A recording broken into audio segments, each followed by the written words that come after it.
Welcome to Connect to Naples. If you're new to the channel, I want to say hi. My name is Barrett Pastor, and I've been a real estate broker for 25 years now. So hopefully I'm coming to you from a place of knowledge and experience, and I can be a helpful resource to you here in beautiful, sunny Southwest Florida. I cover the area from as far north as Sarasota to as far south as Naples. Now, in today's video, we're going to be talking about a little bit of a weird topic, but we like to keep it real here on this channel. I like you to come into our real estate market with real facts so that you can make good, solid decisions for yourself. So, we're going to talk about Naples. Naples is not for everyone. And I'm going to tell you just a really quick, little story about a buyer that I had who was coming from Massachusetts. It was his dream his entire life to retire as a police officer. He and his wife had saved for many, many years for retirement, and they always wanted to move to Naples. They had visited several times, and it was perfection to them. So they came down already, put their house on the market. Their house is getting showings. Down they come. We're going to start looking around. And they had a pretty good budget. Their budget was right around $600,000 to $700,000. So we start looking, and they're not seeing what they like at all, because when they're comparing it to the area that they came from, it did not feel the same. They were basing Naples off of vacation and not off of sort of real life. So as they were spending more time, the plan was to spend 3 months here in Naples to look around and find a home while their home was selling up in Massachusetts. So ultimately what they discovered was Fifth Avenue South, which is where they love to visit and shop and go in and out of the little boutiques and have lunch.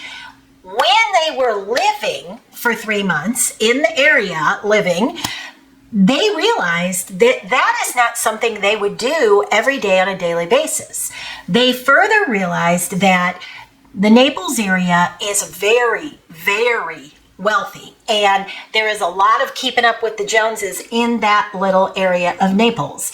And in the end, they decided that they were not the kind of people that wanted to live that lifestyle every single day, every single night. And they even said that they thought they came with a good, strong budget, but they soon realized that on the curve of Naples, Florida, it was not that strong of a budget. So unfortunately, I could not find them what they were looking for, and they ended up going much, much farther north. They did stay in Florida, but they went much farther north, way outside of the area that I cover, in order to find what they were looking for.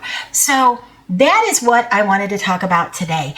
The things that people sometimes realize they just don't like about Naples. And, you know, this is an area that I've worked for a very, very long time. And I've also lived in Naples for many years. So I've bounced around Southwest Florida. So I'm not just talking to you as a real estate agent, but also as a person that lives in this area and has lived in Naples.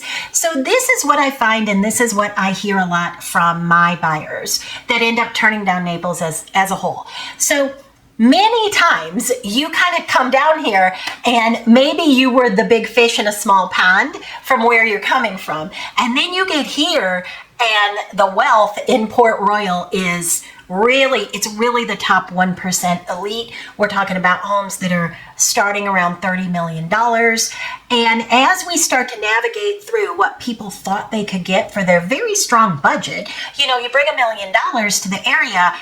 $1 million is a lot of money, but in our area, it might not get you what you thought you could get in your mind. You know, you're more going to buy location instead of house size. And if you swap out location, you're probably not in that downtown Naples area that so many people think of when they think of Naples, which is Fifth Avenue South and the Pier and 3rd Street South. That's how people see Naples. Now, I want you to understand that you can come outside of Naples a little bit, still being in Naples proper, but maybe North Naples, maybe Bonita Springs, just outside, maybe Estero, just outside.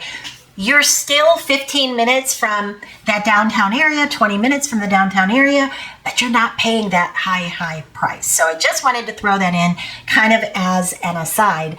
But the other thing that I hear a lot is things like too much keeping up with the Joneses. That, if your neighbor is buying a $250,000 car, I don't even know what one would be because I don't have one, but I know they're out there. If your neighbor's buying those things and maybe you have kids and your kids think your neighbor is cool and you feel a little bit of pressure to be able to do that, or maybe those kids are traveling to Europe every weekend and they have an expensive car and they have an unlimited shopping budget and they shop at the waterside shops and they're 18 or 20 years old. Now, me personally, I don't shop at those shops because that's not, I live and work in the area, like as a real person. But there are many people that do come here to shop at some of those very expensive boutiques. And maybe that is not the lifestyle that you're coming from. Again, you're coming with a strong budget by anybody's standards, but when you get here, it feels a little bit different. It is not uncommon for someone to spend $50,000 on a Saturday afternoon shopping at the waterside shops. If that's not your lifestyle, you might feel some kind of way, like you're having trouble fitting in. The other thing that I hear a lot, and this is especially when people buy in a golf course community. So if you have budget to buy in a beautiful golf course community, and let's say it's private golfing. So really for you wanted the restaurant, and you're a tennis player, and you like pickleball, you wanted to meet people, you wanted the social aspect, but you're not a golfer. You're willing to pay for the golf because you wanted to be in XYZ community. So you went ahead and you moved forward. What I hear often is I want to move because I don't play golf. I feel left out because everybody is golfing and I'm not a golfer. I'm trying to make friends at the pickleball place and everybody's talking about golfing. So that's another thing that kind of can make you feel like you're not quite clicking in the area. The other thing I think you should really consider is that although Naples has become a whole lot more year-round, so 5-8 years ago, it was very seasonal, and we are still seasonal, but not nearly to the extent that we were then. So what would happen is somebody would buy in a neighborhood, again, coming from up north, being used to a regular suburban area, and they have a perception of getting to know everybody and everybody's there year round and, football games, things like this. And when they get into their community, they realize that possibly half of the community empties out in the off season because they have a house up north. This is another thing that I always thought was so funny. During football season, you might see 20 different flags, football flags, hanging from someone's, each door up and down your neighborhood because everyone is coming from somewhere else. So everybody is rooting for the home team, but the home team is not everybody's home team. Those are the things that are just kind of a little bit off, but when you add them all up, sometimes it makes a person feel like, this is not for me. So I just thought I'd give you a little quick rundown of why we see people not feel quite comfortable in sort of the affluence and the area of Naples as a whole. Like I said, it's a beautiful area and there's definitely a spot you can plug in. But if in your mind you thought you were going to bring your young kids and your whole family to the downtown Naples area, these are the things you might want to consider before you settle on that exact area. Now, if you're still sold on Southwest Florida as a whole between Naples and Sarasota, please give me a call. I'm happy to help. I always talk through with my clients, how do you want to live?